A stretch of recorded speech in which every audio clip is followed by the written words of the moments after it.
Meu Brasil, bombou na net, se bombou na net, a gente passa aqui na telinha do Madeirada Brasil. Olha, tá acontecendo alguma coisa na internet, tá bombando, a gente passa aqui. Olha, um giro de notícias e vamos ao vídeo.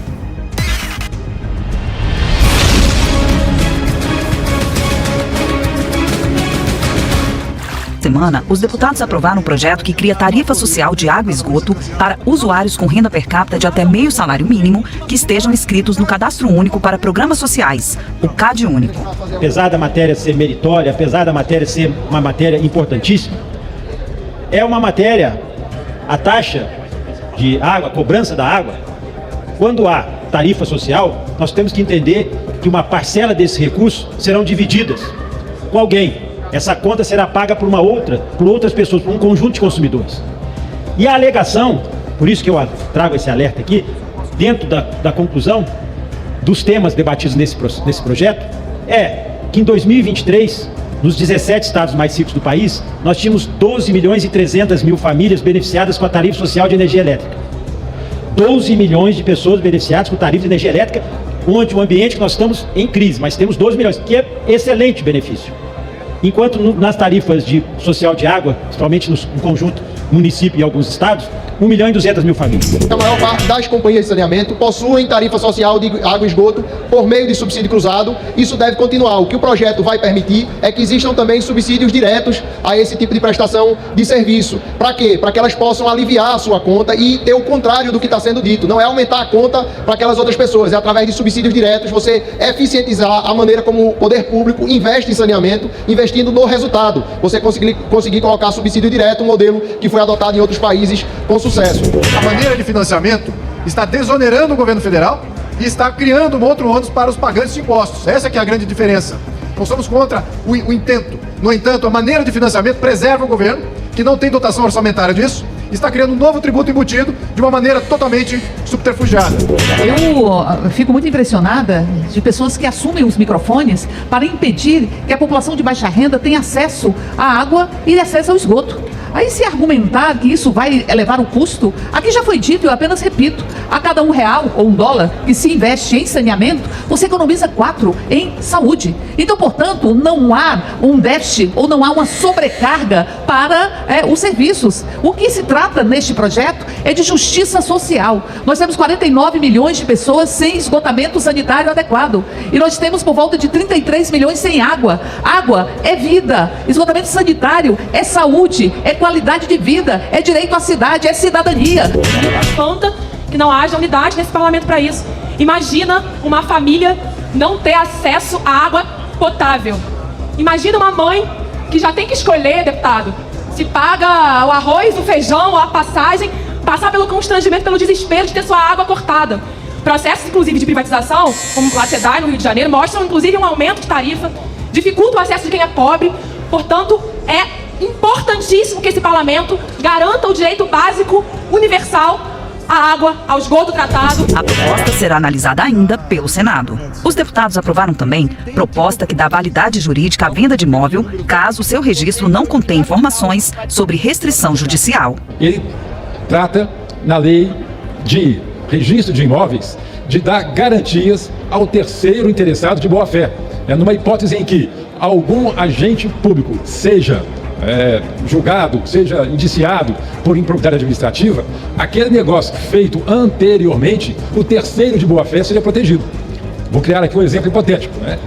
Eu comprei a casa de um cidadão e esse cidadão amanhã torna-se prefeito ou agente público e sobre ele é instaurado um processo de improbidade administrativa. Ora, essa casa que eu comprei dele anterior não tem nada a ver com bloqueio de bens que ele tiver, não incide no terceiro interessado de boa-fé anterior àquele episódio. É disso que se trata esse projeto, extremamente meritório. Eu fui prefeito por 8 anos e a gente sabe que a gente sofre improbidades administrativas, às vezes muitas improbidades dessa pedem no seu pedido o bloqueio de bens.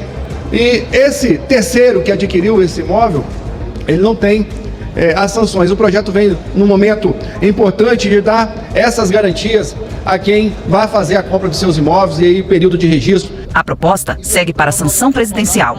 Durante a sessão de terça-feira, deputados bolsonaristas fizeram discursos em apoio ao ato público realizado na Avenida Paulista. Já os governistas protestaram. Eu quero, curiosamente, agradecer ao pastor Silas Malafaia por ter convocado, junto com Bolsonaro, essa mobilização de extrema-direita e golpista na Paulista domingo passado. Malafaia revela de maneira transparente e pedagógica o quanto ele desrespeita a democracia e o quanto ele também não considera, valoriza ou respeita as igrejas, os irmãos e as irmãs na fé. Por isso a gratidão, porque fica evidente esse projeto de poder que é autoritário e que se desvia completamente de um sentido generoso da fé.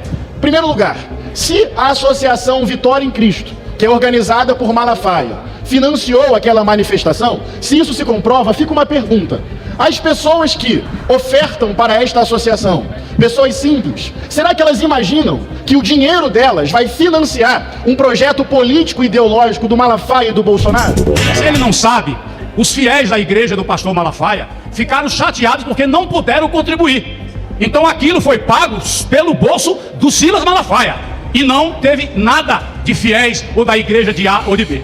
A outra resposta que eu quero dar, teve um deputado que disse que o Bolsonaro não falou porque estava com medo. Eu conheço o Bolsonaro há 42 anos. Se é uma coisa que não tem no dicionário do Bolsonaro, é essa palavra medo. Ele não fez um discurso contundente porque era para nós mostrarmos e demonstrarmos para vocês da esquerda o que é uma manifestação ordeira, pacífica, verdadeiramente lutando pela democracia. Ouvindo aqui o discurso dos bolsonaristas nessa tribuna, ao se referir que o ato do domingo é um ato democrático, eu fico pensando comigo, ato democrático que defende a ditadura, defende a dissolução do STF, defende o fechamento do Congresso, só não tiveram coragem de falar lá no domingo com medo. Essa é a verdade.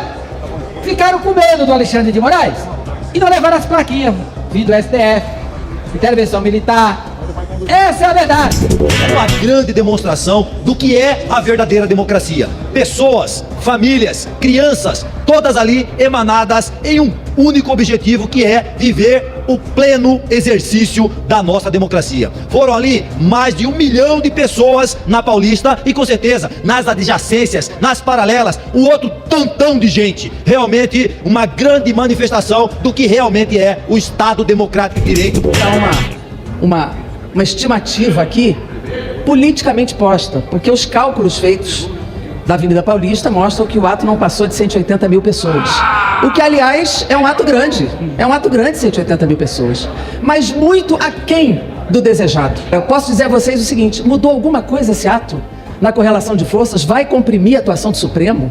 Vai impedir as investigações da Polícia Federal? Não mudou nada. Os deputados aprovaram urgência para 13 projetos de lei, entre eles o que institui a Medalha do Mérito Evangélico, que homenageia missionários suecos, fundadores da Igreja Assembleia de Deus. Outro projeto que teve a urgência aprovada é o que define regras para evitar fraudes nas transações com criptomoedas. O PSB entende a importância do trabalho da Comissão Parlamentar de Inquérito, que tratou da questão das criptomoedas, das pirâmides financeiras. Esse texto é uma contribuição dessa comissão parlamentar. Muitas vezes a população questiona o objetivo e a finalidade dessas comissões. A gente entende que o objetivo é exatamente esse, poder propor aprimoramento da legislação, além de fazer o trabalho de fiscalização, que também é o trabalho desse parlamento. Por isso o PSB orienta sim a urgência. Se o próprio Banco Central, até este momento, estamos no dia 27 de fevereiro, não encaminhou uma nota técnica sobre o tema, e a Comissão de Finanças e Tributação não realizou ainda a audiência pública proposta pelo deputado Luiz Felipe de Orleans e Bragança, porque o tema é urgente. Porque a urgência para apreciá-lo hoje aqui no plenário? Nós temos no Brasil mais de 4 milhões de pessoas lesadas, que perderam recursos porque investiram em criptomoedas sem a garantia necessária desse investimento.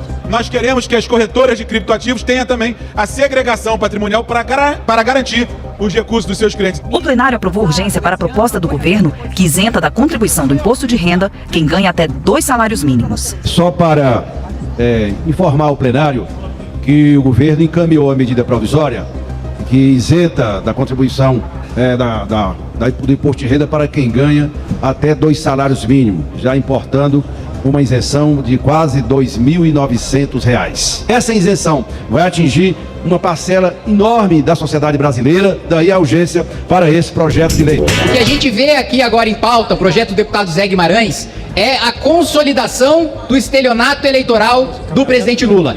Porque em campanha ele prometeu que daria isenção do imposto de renda para até quem ganha R$5.000. E agora manda a medida provisória estabelecendo para 2 salários mínimos. Todas essas propostas passam a ter prioridade na pauta do plenário. Os deputados aprovaram ainda decisão favorável ao réu quando houver empate em julgamentos de tribunais superiores. O autor do projeto defendeu a presunção de inocência. Para haver uma condenação, tem que ter uma decisão da maioria do Poder Judiciário. Sem a decisão da maioria, você não reverte a presunção da inocência, que é um princípio constitucional. Isso não é matéria de direita ou esquerda. Isso aqui é matéria entre civilização e barbárie. Isso aqui não é para proteger criminoso, isso é para proteger o inocente.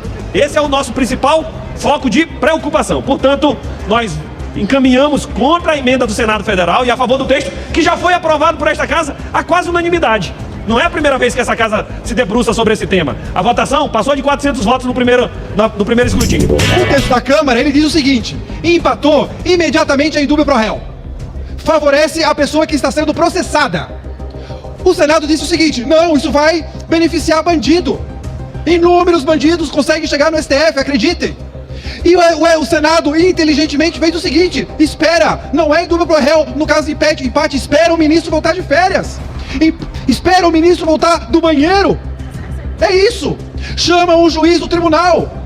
Ah, mas diz o relator, é um perigo a insegurança jurídica, a demora desses 2, 3 mais. O perigo é um bandido solto, por benefício dessa lei. O projeto será enviado à sanção presidencial.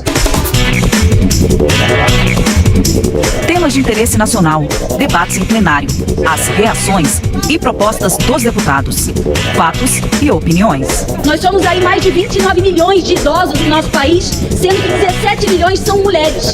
E um dado interessante é que em 2030, essa população idosa será maior no país do que a população de 0 a 14 anos. E vejam que é de extrema relevância que nós, parlamentares, que o Poder Executivo, que a gente pense em projetos de lei, em políticas públicas que realmente atendam essa população que só cresce no nosso país. Chegou até aqui, não é inscrito ainda? Se inscreva no canal, olha, se puder também, seja membro, tem um botãozinho aí, é só clicar, um valor simbólico, baratinho, você pode ajudar a gente a combater o golpismo, o fascismo todo santo dia e o Bolsonaro toda hora. Chegou até aqui, se inscreva no canal, deixe o like e vamos para mais vídeos.